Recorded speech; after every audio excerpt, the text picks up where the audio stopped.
Today I want to show you the Bulldozer treatment I do on a carbalt graver. I generally use Lindsay carbalt. I have this template that he makes, and I just want to show you how I go about it and exactly how I use the stone and how many strokes I put on the end and all that kind of stuff. So anyway, on this template, it has two marks here. I'm just going to set it on this one.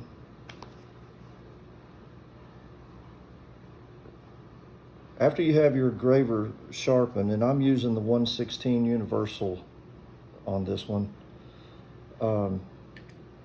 set it on here, point this way, and I rotate the point over so that the leading edge of it is parallel with the edge of the template. Then I'll set it down and make sure it's flush up against that guide.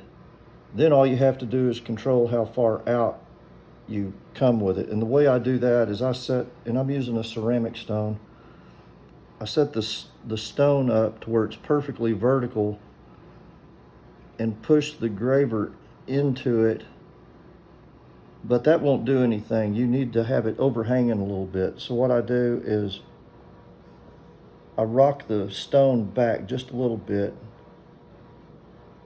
and push the graver against it. And then on that one edge, I give it 7, 2, 3, 4, 5, 6, 7 strokes like that. Then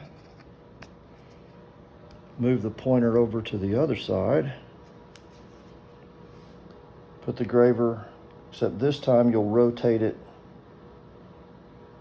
towards this side.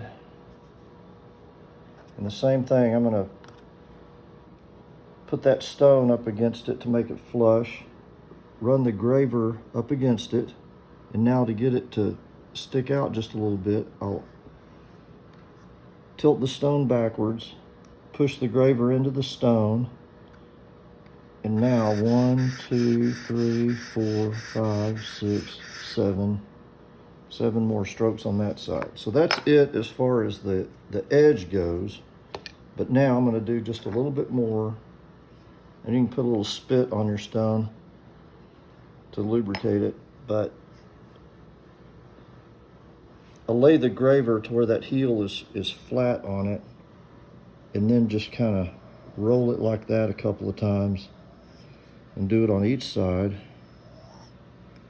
And I'm just going over that leading edge, and then I hit the face a little bit, and then I'll roll over on that leading edge from the top as well.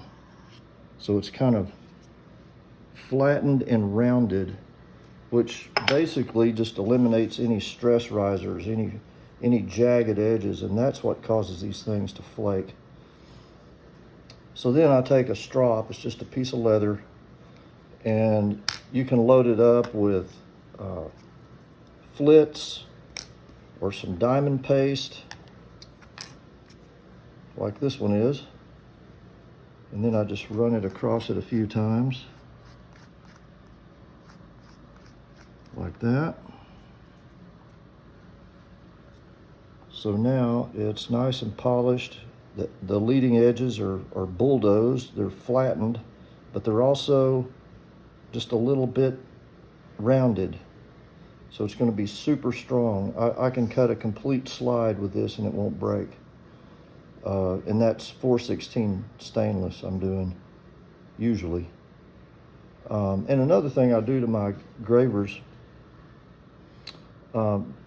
before I sharpen them like I'm going to with the templates, I like to take all the hard edges off. So on the sharpening hone, while the thing's spinning around, I'll take the graver and just roll it around like that, which eases the edges on the back, makes it nice and round so it's easy to load into your graver.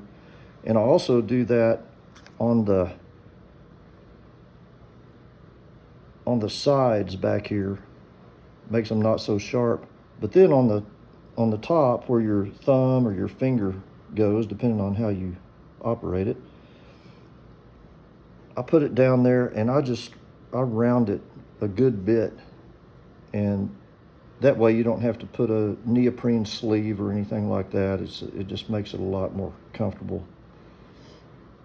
Then on the back here where your screw tightens it on to the onto your graver, I make a flat there. I think it's better for a screw to tighten against a flat area than a real sharp point. I think it just sets better. So that's it. That's how I use the Bulldozer.